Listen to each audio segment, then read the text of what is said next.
BCCI, दूसरी तरफ cricket fans, तीसरी तरफ आतंकवाद से जूझती भारतीय जनता। इस पूरी कहानी में एक और किरदार भी है, और वो किरदार जिसको आज हम लोगों को समझना है, वो किरदार है बीसीसीआई का प्रबंधन। अब आप पूछेंगे कि सर एशियन क्रिकेट कंट्रोल की बात हो रही है, एसीसी की बात हो रही है, एशिया कप होने की बात हो रही है, इसमें बीसीसीआई का क्या लेना देना? अगर आप वाकई में क्रिकेट प्रेमी हैं तो आपको यह बात अच्छे से पता होगी कि बीसीसीआई का केवल एशिया में ही नहीं, आईसीसी में भी डंका बोलता है। ऐसे में एशिया के अंदर कप हो रहा हो या आईसीसी के थ्रू इंटरनेशनल कप हो रहा हो, बीसीसीआई अपनी बात ना मनवा सके, यह बात किसी भी भारतीय क्रिकेट फैन को रास नहीं आती है। आज के सेशन में हम जिक्र इसी बात का करने वाले हैं कि बीसीसीआई ने पाकिस्तान से खेलने पर इनकार क्यों नहीं किया, नंबर एक। नंबर दूसरा, क्या यह बीसीसीआई ने हम सभी क्रिकेट प्रेमियों के इमोशंस के साथ खेला कर दिया? ऐसा क्यों?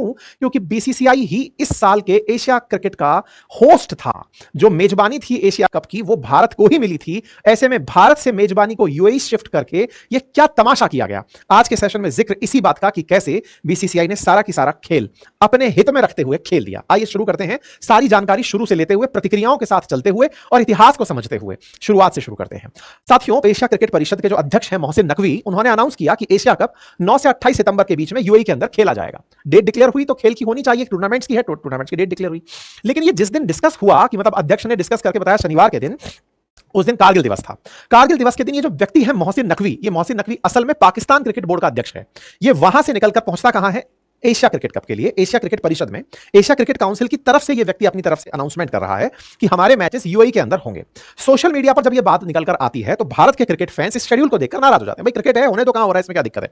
दिक्कत इस बात पर हो जाती है कि 9 सितंबर से 28 सितंबर तक चलने वाला यह जो मैच है, इसमें 14 सितंबर को भारत और पाकिस्तान का मैच भी है, और भारत पाकिस्तान को एक ही ग्रुप में रखा गया है। ऐसे में जो मेजबानी भारत को मिली थी, अब वो यूएई तक पहुंच गई। यूएई के साथ पहुंचते ही भारत पाकिस्तान का मैच 14 तारीख को रख दिया जाता है। यह बात जैसे ही एशियन क्रिकेट काउंसिल ने डिक्लेयर की, भारतीयों के अंदर रोष फूट पड़ा। पहला रोष इस बात का कि बीसीसीआई ने अपना नाम हटा करके एशियन क्रिकेट कप को पकड़ा, यूएई को दिया, लेकिन खुद का मैच नहीं हटाया। होस्ट अभी भी खुद हैं। कुल मिलाकर आपने वेन्यू चेंज कर दिया, इंडिया की जगह आपने एशिया कप को यूएई में शिफ्ट कर दिया ताकि यहां पर बैकलैश झेलने ना पड़े।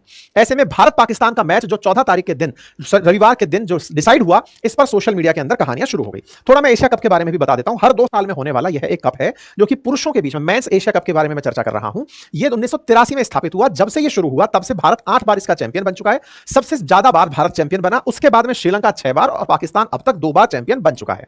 यह पूरे लिस्ट है जीतने वालों की जो अब तक रहे, और जो अभी तक मतलब लास्ट वाले एशिया कप का भी जो विजेता था वो भारत ही था। भारत अब तक 8 बार इस मैच को जीत चुका है। 1988 से शुरू हुआ एशिया कप, हर 2 साल में होता है। बीच बीच में कोई भी पॉलिटिकल रिफ्ट पैदा हो जाता है तो इसको कैंसिल कर दिया जाता है। आपको याद हो तो यही वो एशिया कप है जिसे 2 साल पहले भारत ने खेलने से इनकार कर दिया था, क्योंकि भारत ने कहा था कि हम पाकिस्तान जाकर नहीं खेलेंगे। उसके बाद में इसे न्यूट्रल वेन्यू तक ले जाने का प्रयास किया गया था।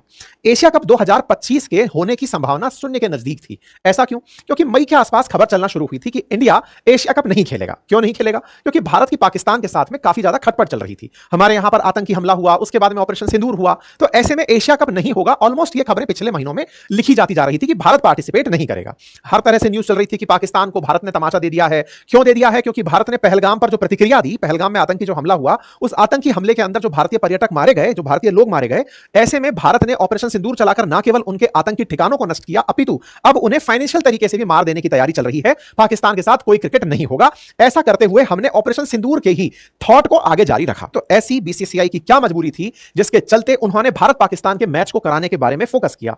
ऐसा क्या था? क्या इनके लिए बिजनेस इतना बड़ा था? और ये बिजनेस बड़ा कैसे है, आप इसको समझिए कि भारत पाकिस्तान अगर मैच खेलते हैं, जैसे ताजा उदाहरण है, अभी कुछ दिनों पहले फरवरी में हुआ चैंपियंस ट्रॉफी। जब भारत पाकिस्तान मैच में होते हैं तो 2025 की चैंपियन ट्रॉफी के अंदर 20 करोड़ दर्शक लाइव मैच देख रहे थे। मतलब आप सोचिए, हमको लगता है कि मैच देखने जो लोग टिकट लेकर जाते हैं वो असल में कमाई होती है। कमाई होती है जो ऑनलाइन आप लोग देख रहे होते हैं। उस दौरान जो एडवर्टाइज प्ले किया जाता है, उस एडवर्टाइज में 10 सेकंड के एडवर्टाइज की जो कीमत है, ये मार्केट में 50 लाख रुपए है, लेकिन ये अलग अलग होती है। कईयों के बैनर चल रहे होते हैं, कई पूरी तरह टाइटल स्पॉन्सर होते हैं। स्पॉन्सरशिप जो है वो असल में कमाई का सबसे बड़ा साधन होता है। अब इस स्पॉन्सरशिप में स्टेडियम टिकट, टेलीविजन राइट्स, विज्ञापन, ये सारी चीजें जाती अल्टीमेटली बीसीसीआई की गोदी में है। क्यों? क्योंकि बीसीसीआई असल में होस्ट है इसका। वो ब्रॉडकास्टिंग राइट से कमाएगा, वो टिकट सेल से कमाएगा, वो स्पॉन्सरशिप से कमाएगा। आप इसके रेवेन्यू एस्टिमेट्स को अगर देखें तो $1.3 बिलियन का रेवेन्यू एस्टिमेट है पिछले 20 सालों का।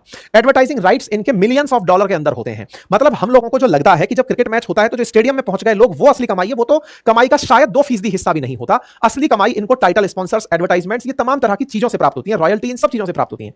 ऐसे में भारत पाकिस्तान का अगर मैच होता है तो ना केवल टिकट सेल कमाई के लिए बहुत महत्वपूर्ण प्ले करती है, बल्कि वो कंट्री जो इसे होस्ट कर रही होती है ना, उसमें जो टूरिज्म आता है, क्योंकि आप क्रिकेट देखने जब आए हैं तो 2-4 घंटे का मैच देखने के बाद आप उस देश में रुकेंगे तो आपके आपके देश की इकोनॉमी में इजाफा होता है। अब मान लीजिए कि यूएई के अंदर मैच हो रहा है, भारत के और पाकिस्तान के, दुनिया भर के जो भी क्रिकेट प्रेमी देखना चाहते हैं मैच को, वो उसके लिए ट्रैवल करेंगे। ट्रैवल करेंगे तो उस देश के अंदर टूरिज्म बढ़ता है, टूरिज्म बढ़ता है तो लोगों का इंटरेक्शन उस इकोनॉमी के साथ जैसे जैसे बढ़ने लगता है तो विदेशी मुद्रा जाती है। तो यूएई तो चाहता ही है कि भारत पाकिस्तान झगड़ते रहे और मेरे यहां मैच होता रहे, भले उसकी खुद की टीम बिल्कुल मतलब अंडरडॉग प्ले करे, लेकिन फिर भी वो अपनी तरफ से मैच को होस्ट कराने में कभी नहीं हिचकता। भारत पाकिस्तान लड़ो, आओ मेरे यहां खेलो, हम न्यूट्रल वेन्यू प्रोवाइड करते हैं। ऐसे में ही भारत ने मतलब पिछली बार जो जियो हॉटस्टार पर मैच चला था वो 20.6 करोड़ लोगों के द्वारा देखा गया था। कमाई चाहे आईसीसी चैंपियंस ट्रॉफी की हो, एसीसी की हो, इसमें बीसीसीआई बहुत बड़ा अपना मतलब पाई रख करके निकल जाता है, क्योंकि बीसीसीआई के ही दर्शक सबसे ज्यादा हैं, भारत के दर्शक सबसे ज्यादा हैं, हमारे जो टेलीविजन राइट्स हैं वो ही असली कमाई का सोर्स बनते हैं पूरे की पूरे टूर्नामेंट का। इसलिए हम इस बीसीसीआई के राजस्व अर्जन के जो तरीके हैं इस पर सवाल खड़ा कर रहे हैं। अब एक बड़ा सवाल यह भी है कि सर क्या देश की अर्थव्यवस्था के लिए मैच होने देना ठीक नहीं है? अगर इनको मैच की इतनी ही परवाह है तो भाई जब आप ऑफिशियली होस्ट थे तो फिर आप यूएई क्यों गए? सवाल तो यहां से खड़ा उठेगा।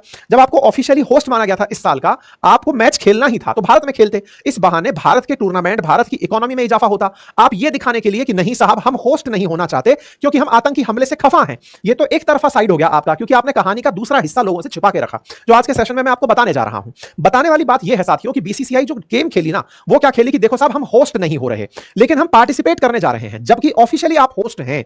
2025 में अगर एशिया कप होता है तो भारत उसका होस्ट होगा, ये प्री डिसाइडेड था। आप सारे काम कर रहे हैं, बस वो इंडिया में नहीं कर रहे हैं। तो आपने दो प्रकार के खेले कर दिए। पहला, इंडिया खेल भी रहे हो तो इंडिया की इकोनॉमी को नुकसान पहुंचा दिया। दूसरा, भारत को क्योंकि आप दूसरे देश में लेकर चले गए, और भारत पाकिस्तान मैच हो रहा है तो भारत में हो या कहीं और हो, कुल मिलाकर के भारतीय सिनेमा, भारतीय जो दर्शक है वो तो उसे देखेगा ही देखेगा, रेवेन्यू भी आपको प्राप्त होगा। ऐसे में क्यों ये शो ऑफ किया जा रहा है कि हम पाकिस्तान के साथ मैच होगा तो बाहर जा रहे हैं? कारण समझिए। असल में क्या हुआ था, जो चैंपियंस ट्रॉफी हुई थी ना, अभी जो फरवरी के अंदर शुरू हुई, मार्च में खत्म हुई थी, जिसको भारत जीत गया था, आईसीसी चैंपियंस ट्रॉफी, उस समय पर भारत ने पाकिस्तान से यह कहा था कि हम तुम्हारे देश में इस चैंपियंस ट्रॉफी के मैच को खेलने नहीं आएंगे। असल में पाकिस्तान होस्ट था चैंपियंस ट्रॉफी का और भारत ने सुरक्षा कारणों से वहां जाने से इनकार कर दिया था। भारत ने साफ कहा था कि इंडियन क्रिकेट टीम वहां खेलने नहीं जाएगी। जब नहीं जाएगी तो पाकिस्तान ने कहा आईसीसी से कि अगर इंडियन क्रिकेट टीम हमारे यहां खेलने नहीं आती है तो फिर हम भी भारत में कोई मैच खेलने नहीं जाएंगे। दोनों के बीच में यह डिसाइड हुआ कि आगे से भारत पाकिस्तान के बीच कोई मैच होगा तो वो न्यूट्रल वेन्यू पर होगा। ऐसे में यह न्यूज़ बनकर भी आई थी कि भारत ने मना किया कि not to play in Pakistan, BCCI ने डिक्लेयर किया, तो पाकिस्तान ने कहा कि मैं टूर्नामेंट की होस्टिंग मना कर सकता हूं, लेकिन यह ध्यान रखिएगा अगर आगे से भारत कोई मैच करवाएगा तो हम भी नहीं आएंगे। पाकिस्तान ने कहा हम भी नहीं आएंगे, भारत ने कहा हम नहीं जाएंगे, दोनों ने एक न्यूट्रल वेन्यू यूएई के अंदर चुन लिया। इसका मतलब यह हुआ कि इस बीसीसीआई के द्वारा जो टूर्नामेंट आयोजन हो रहा है, जो इस समय यूएई को दिया गया है एशिया कप का, इस पूरी कहानी में पाकिस्तान के द्वारा रखी गई शर्त की पालना हो रही है। उसने कहा था कि आपको न्यूट्रल वेन्यू पे कराना है, इसलिए हम न्यूट्रल वेन्यू पे जा रहे हैं।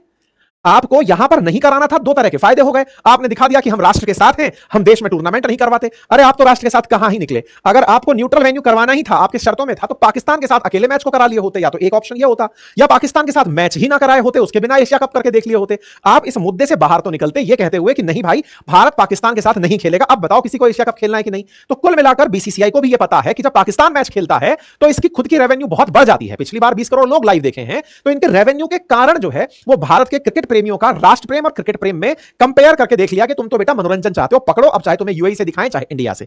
कुल मिलाकर के बीसीसीआई की जो चालबाजी है, होस्ट होते हुए यूएई में कराकर यह दिखाना कि हम राष्ट्रवादी हैं, यह एक चालबाजी है। दूसरा, पाकिस्तान के लिए मैच के लिए यूएई जाना, यह असल में पहले से ही डिसाइडेड कंडीशंस थी। यह सब मैं आपको पुरानी खबरें दिखा रहा हूं 2024 दिसंबर की, जिसमें यह तय हुआ था कि पाकिस्तान यूएई में तभी खेलेगा जब भारत में होने वाले टूर्नामेंट भी किसी न्यूट्रल वेन्यू पर कराए जाएंगे। इसलिए भारत को पाकिस्तान से मैच खेलने वहां जाना पड़ रहा है।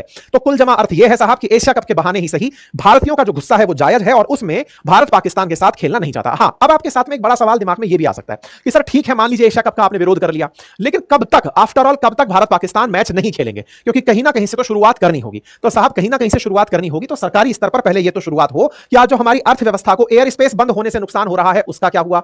आतंक के नाम पर जो हमारे सैनिक पूरे टाइम चाक चौबंदा होकर के बॉर्डर एरियाज में तैनात हैं, उनके लिए क्या तैयारियां हुई? आज जो हमारी मिलिट्री पर इतना पैसा खर्च हो रहा है इस बात के लिए कि बॉर्डर पार से कोई टेररिस्ट घुसेगा यहां पे और हमें नुकसान पहुंचाएगा, उसको हमने पूरी तरह चौकन्ना खड़ा करके जो भारतीय संसाधनों को हमने लगाया हुआ है, हमारे जवानों को हमने लगाया हुआ है, उनको कब कहोगे कि हां बेटा अब तुम स्टैंड बाई पर से आकर के थोड़ा रिलैक्स मोड में आ जाओ? कब इस तरह की गतिविधियां होंगी यह भी सोचना जरूरी है। जो लोग खेल के समर्थक हैं, निश्चित ही खेल प्रेम बढ़ाता होगा, स्ट्रेस रिलीज करता होगा, मनोरंजन भी जरूरी होता होगा, लेकिन इन मुद्दों पर भी पैरेलली चपैरेलली चर्चा होते रहना जरूरी है। कुल मिलाकर के टीम स्पिरिट देश के लिए पूरी तरह से सबको एक साथ रखने के काम आती है, लेकिन उसके बावजूद भी बहुत से और विषय हैं जो भारत पाकिस्तान के बीच में डिस्कशन के लिए